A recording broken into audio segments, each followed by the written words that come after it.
Hello friends, welcome to Sneha's cooking diary. இன்னைக்கு வெந்தயக்கீரை chicken போட்டு எப்படி குழம்பு செய்கிறது பார்த்துக்கலாம். நான் போனோடு இருக்கிற சிக்கன் 1/2 kg எடுத்திருக்கேன். வீடியோக்குள்ளே போயிட்டு நம்ம எப்படி வெந்தயக்கீரை, பொட்டேட்டோ, சிக்கன் இதெல்லாம் போட்டு குக்கரில் தான் நம்ம செய்ய போகிறோம். எப்படி சேர்த்து பார்க்கலாம் வாங்க. அதுக்கு ஆனியன்ஸ் 2 ஆனியன் சாப் பண்ணி வச்சுருக்கேன். ஓகே, நம்ம ஆயில் 1 ஸ்பூன் ஊற்றிட்டு ஆனியன்ஸ் போட்டோம், வதங்கிடுச்சு. நான் கோகோனட் ஆயிலில் தான் குக் பண்ணின்னு இருக்கிறேன். இந்த அளவுக்கு ஆனியன்ஸ் வதங்கினா போதும். வாஷ் பண்ணி வச்சுருக்க வெந்தயக்கீரை போட்டுக்கலாம். ஒரு கைப்பிடி அளவு தான் வெந்தயக்கீரை எடுத்திருக்கேன். இந்த அளவுக்கு நம்ம வெந்தயக்கீரை போட்டோம்னா 1/2 kgக்கு போதும். இதுவே இந்த ஆனியனில் போட்டு ஃப்ரை பண்ணிக்கலாம்.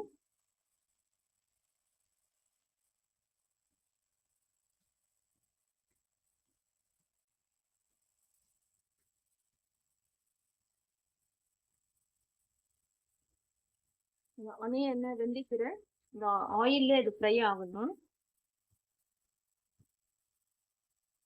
பாருங்க, நம்ம கொஞ்சமாக ஒரு கைப்பிடி அளவுக்கு வெந்தயக்கீரை போட்டேன். இந்த மாதிரி வெந்தயக்கீரை போட்டு நம்ம நான்வெஜ் செய்யும் போது குழம்பு வந்து டேஸ்ட் ரொம்ப நல்லா இருக்கும்.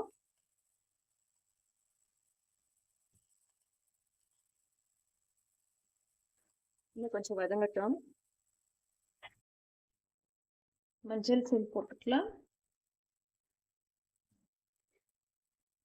ஹோம்மேட் கறி மசாலா போட்டுக்கலாம். 1 டீஸ்பூன் அளவு கறி மசாலா, 1/2 ஸ்பூன் அளவு மஞ்சள் தூள். இந்த ஆயிலே போட்டு நம்ம ஃப்ரை பண்ணோம். கறி மசாலாலே மிளகாய், தனியா எல்லாம் போட்டிருக்கோம். இன்னும் வேணும்னா நம்ம காரம், பச்சை மிளகாய் எல்லாம் சில்லி பவுடர் போட்டுக்கலாம். ஒன்ஸ் இது குழம்பா செய்யறதுனால இன்னும் ஒரு 1 ஸ்பூன் அளவு நான் சில்லி பவுடர் போட்டுக்கிறேன். ஏன்னா குழம்புக்கு கொஞ்சம் காரம் ஸ்பைசியாக இருந்தால் தான் நல்லாயிருக்கும்.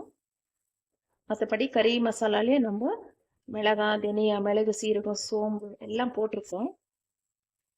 கசகசா உடச்ச கடலை கூட போட்டு அரைச்சிருக்கேன்.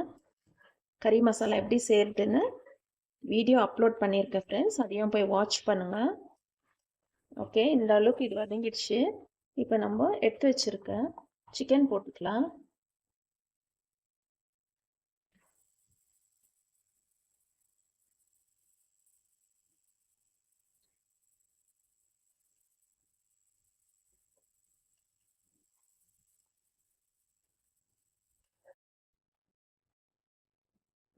டொமேட்டோஸ் ஆட் பண்ணிக்கலாம்.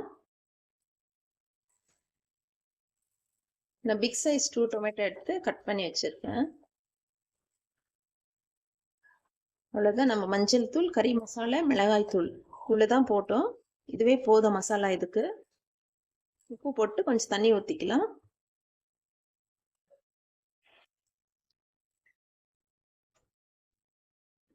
சிக்கன் தேவையான அளவு உப்பு போட்டுக்கலாம். கல் உப்பு தான் போடுறேன். இந்த சிக்கன் குழம்பு வெந்தயக்கீரையில் நம்ம பொட்டேட்டோவும் போட்டுக்கலாம். நான் 1 பொட்டேட்டோ கட் பண்ணி வச்சுருக்கேன், பிக் பொட்டேட்டோ. இது போட்டுக்கலாம். சிக்கன் குக் ஆகுறதுக்கு தண்ணி ஊற்றிக்கலாம்.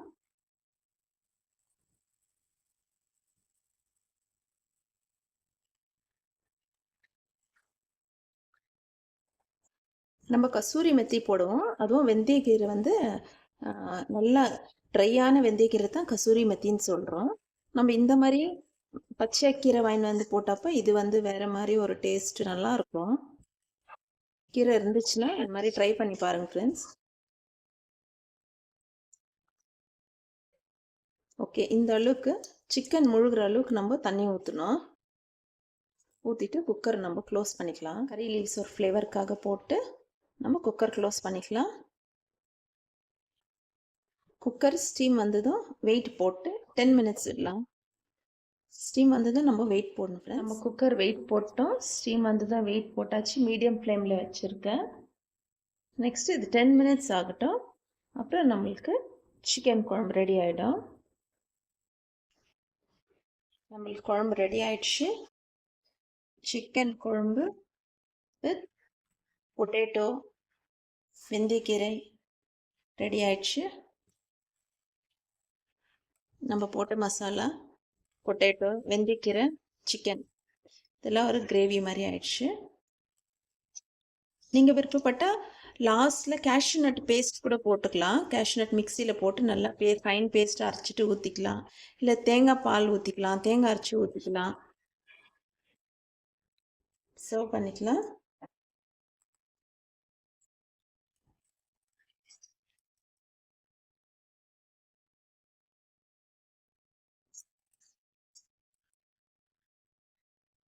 நீங்களும் இதே மாதிரி செய்து சாப்பிட்டு எப்படி இருந்துச்சுன்னு கமெண்ட்ஸில் தெரியப்படுத்துங்க friends. Chicken masala, mutton masala, garam மசாலாலாம் வீடியோவில் அப்லோட் பண்ணியிருக்கேன், பாருங்க.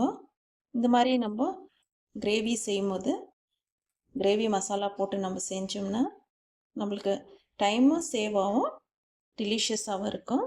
ஓகே ஃப்ரெண்ட்ஸ், நீங்கள் இதே மாதிரி செய்து சாப்பிட்டு என்ஜாய் பண்ணுங்கள். தேங்க்ஸ் ஃபார் வாட்சிங். பாய்.